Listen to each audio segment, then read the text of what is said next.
Okay, hello. Welcome back to Scrollmates. Okay, Emily's Scrollmates. So I'm gonna drive while I do this because why as well not waste a perfectly good hour of my life when I'm driving back from home from church. Okay, so I'm gonna talk about my experience with being diagnosed with PNES. So if you don't know what that is, it's which I didn't know what it was either, to be honest, because not a lot of people are diagnosed with it. So the acronym is Psychogenic non-epileptic seizures. And these seizures are induced by trauma and stress in one's life. So yeah, let me just start from the beginning. Rewind back to 2020 of the beginning of March 1st. So I was in my what class was it? My civics conduct, codes and conduct in social work class. And we had to do a code of conduct for one of our assignments. And we were all in groups of like 4 or 5. And we were all assigned different people and not people we usually work with. So that was a hot mess to begin with that. And, our teacher prof thought it was a fantastic idea to do that. And no, it really wasn't. Okay, anyway, so did that. And then we were about to do our presentation, but our professor was in a very foul mood, reasonably enough, because we were all giving him drama around, not us, well, like a little bit of us, our group, but like all the other groups were giving him drama about the assignment because everyone had different takes on how to complete an assignment and what to do, and people weren't giving things on time. And there was the night before, and one of our classmates literally didn't do what she needed to do, and we were all mad at her. Reasonably enough.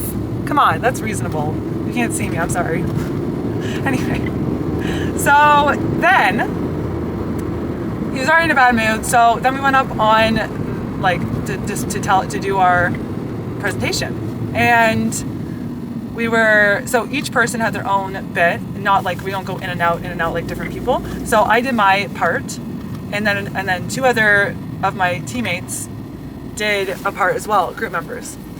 And then I moved over to the very side. So his desk is here. Then I moved over to the very end of the side. And so I have felt like faint in the past, and like I have fainted in the past. So I know how things go when you faint.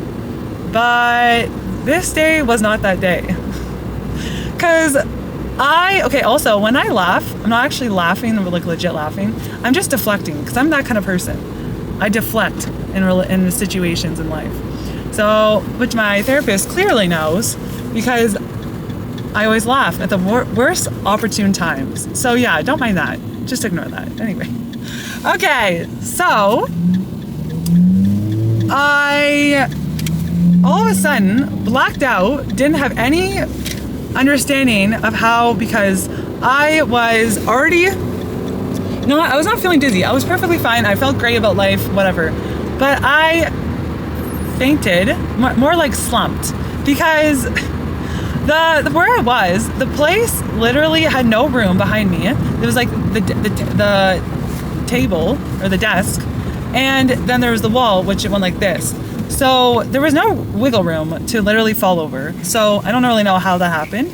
But what my classmates were saying was that I slumped backwards, and on the doors on the walls, and then there's the, what is it called? Like the metal strip on the outside corner edge, that's the word. Corner edge, and then there's the metal strip. Okay, yeah, so I hit my head on there. Sorry, it's gross. But yeah, it happened. So then my head started gushing blood, because you know how head wounds and face wounds and hand wounds, any kind of limb extremity, the ends of your extremities toes, anything like that. Has a lot of vital, veins, arteries, all the things. Yeah, so it bled like I was going to die, but I wasn't. I was fine. It's just because it bled a lot. Anyway, so I went unconscious. Yeah. Anyway, so then with seizures, you lose motor control, all the things. So that happened right in front of my whole class. That was lovely. And then I had a seizure, and then I came to in the stretcher in the classroom still. But they were like, we need to take your license away, this thing and the next. And I was like, no way, Jose, what in the world just happened? I don't understand. And then, okay, so my camera just rudely died on me, and actually the memory was full, so I'm gonna do it on my phone. So then what happened is I got taken to the hospital, the local hospital, and where I had numerous seizures after that, and then I had multiple testings done, but each time I would have a testing, they would not tell the person who was doing, like the technicians or the other nurses or any like specialist or whoever it was at that moment, they didn't tell the poor people, like the nurses, that I would maybe have a seizure. So this poor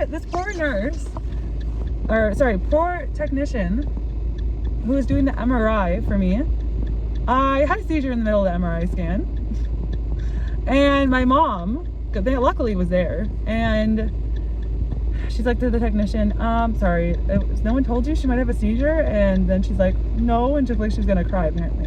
I didn't know any of this because I obviously was having a seizure. So anyway, they did multiple tests. They did, okay, trigger warning, it's nasty, but they did spinal taps. They did, like, I was fine though. First of all, I have a high pain tolerance, which is fantastic. Second of all, I was high as a kite every day I was there, because they were trying to figure out what medication could help alleviate my seizures, but they didn't figure it out. So I was just constantly having seizures, like 8 to 9 a day. Like, it was insane. So I would have a seizure, then I would sleep for like 2 hours, then have another seizure, and sleep for 2 hours. Like, oh, it was a vicious cycle of never-ending seizures. So it was literally 2 days before the pandemic hit the world, or hit Canada and other parts of the world. So thank goodness, like, I honestly am so glad it happened when it did, because if it literally happened a week after it did happen, I honestly would have been done for, because I would not have gotten the help and intricate examination of what I went through in my seizures, because it wasn't during the heart of the pandemic. And I wouldn't have had my mom there. I wouldn't have had my sisters come visit. I wouldn't have had any of that treatment. So I am very, very blessed that God put this like situation in my life before the pandemic hit. Like literally 3 days before, and I got discharged like 3 days before the pandemic was a thing in Canada. So like the COVID, and then everything shut down. So honestly, so glad. And yeah, I can't express to you how glad I am that God put that in my life before then. Anyway, so I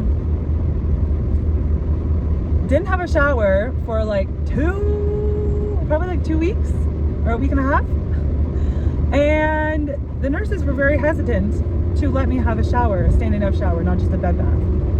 And if you don't know what a bed bath is, it is where you like rinse your body in kidney container, whatever, and like the things that you pee in, you know, kind of like that. Anyway, so I had those for like 3-4 times. I probably had 3 or 4 times that.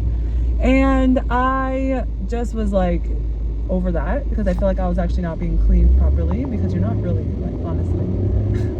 But I just needed to have a full body experience. Anyway, So they were very hesitant because they just like didn't know if I was going to have a seizure, like collapse, because I didn't know my auras back then. I didn't know all those things. Like I didn't know anything like that. Anyway, like fair enough, they're scared. Like I get it. But I decided, and my mom, are you kidding? How is this not church?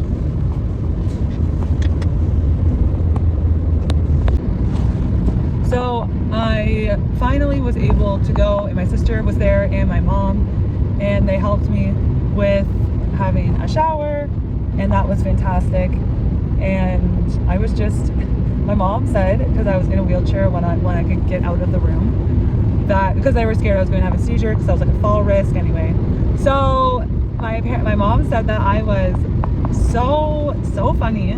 It's because I was high as a kite all the time, literally all the time. And then so being obsessed, I was obsessed with this one nurse because I don't know, because I was literally high as a kite. I remember that. But and I was very, very like touchy feely kind of person in that moment, because I don't even understand. Well, I think it's because I was, you know, not in the right state of mind at that moment in my life.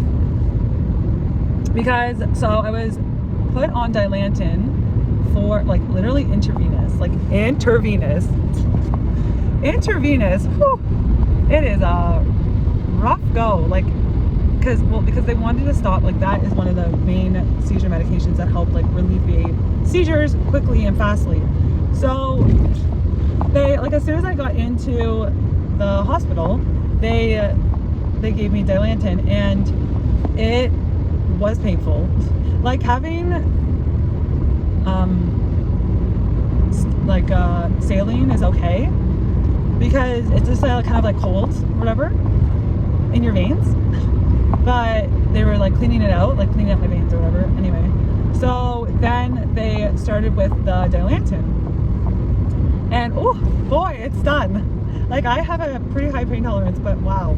So you can't even, also, you know how people like try to like alleviate pain with like grabbing the area to make sure, like I don't even think it's not even actually proven or anything, but to alleviate pain, people do that because they think it's going to help, but it just kind of like is covering the situation. Anyway, whatever, it's not helping.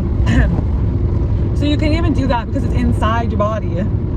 Just saying, like it's actually so bizarre and it's quite painful, because they had it, the nurse had it very, very, very fast, because if it's slower it doesn't hurt as much because it's not like pumping so quickly. So I asked if she could relieve it, like go slower, and it was a lot more manageable, like pain wise.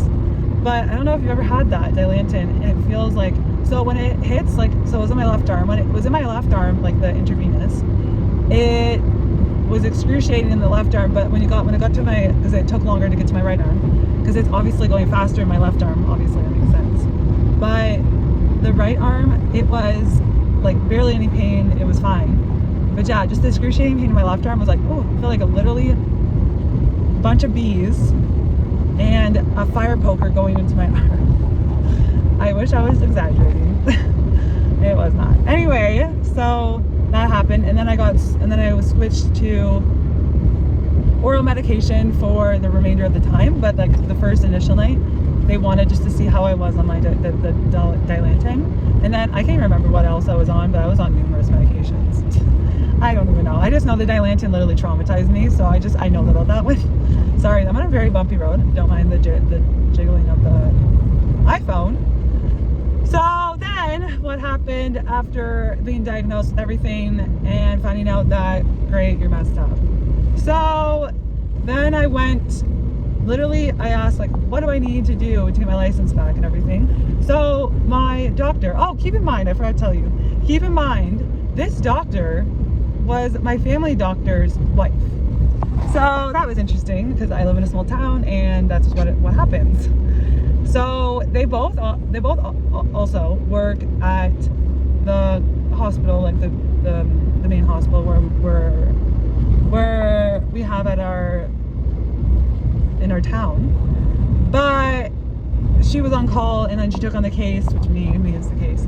And anyway, she was fantastic. Honestly, I liked her more than my actual doctor. Like, I've never met her yet, and I met her in this circumstance.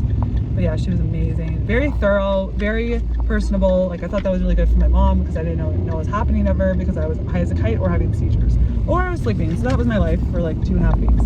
So I honestly had no recollection of like most of the stuff, what happened. I just kind of know secondhand of like what happened from my mom's perspective. So most of the things, yeah. But I knew some of the things, like obviously like my different things. Anyway, so like what I'm telling you. But anyways, so I went to figure out, so I talked to the doctor that I was being helped with my case, and she said that you're going to have to do more sleep tests in the town or the city where where my church is. So that's where I'm driving from right now. But so I needed to go to there, and I was transported because they had to do more tests. So I wasn't able to drive, but my mom also didn't want to deal with that because she didn't want me to have a seizure and like all the things. So I was transported, and then I also had a person to kind of like, I don't know, I did it like 3 or 4 times, but they were kind of like a mental health specialist. I don't know, some kind of social worker. I guess they were there for like emotional support. I don't really know why they came, and I just thought of this now. Not sure. I think it's because my seizures are. I don't really know. Anyway, so I actually had no seizures in the transportation process of like each time I went, so that was good. But and on the way back, I don't think I ever had any either, so that's good. I don't know. Anyway, so I had lots of EEGs. So I was constantly had gel in my hair, and then I had to do a sleep deprived EEG, and that was not fun. So what that entails is that you need to not sleep for an entire night for 24 hours and then see if your seizures are triggered by sleep deprivation. So yeah, they were not. That's the conclusion we came up with. So my neurologist wanted me to do another sleep deprivation EEG again, like last few months. Why? What's the point? We already know what's happening with my life, my seizures. We already know the diagnosis. Like, I understand before we were trying to figure out like what my diagnosis was, but we already know. So what's the point? So I said no to that. So I was like, there's no point. Anyway, back to the story. So the other thing is that I figured that out, and then I had to figure out like what kind of treatment should I do to put in place to figure out why I like can stop my seizures, or how to stop my seizures, and like kind of like manage it throughout life, you know? Bye, Scrollmates. Sorry, this is so long. It might be 2 parts.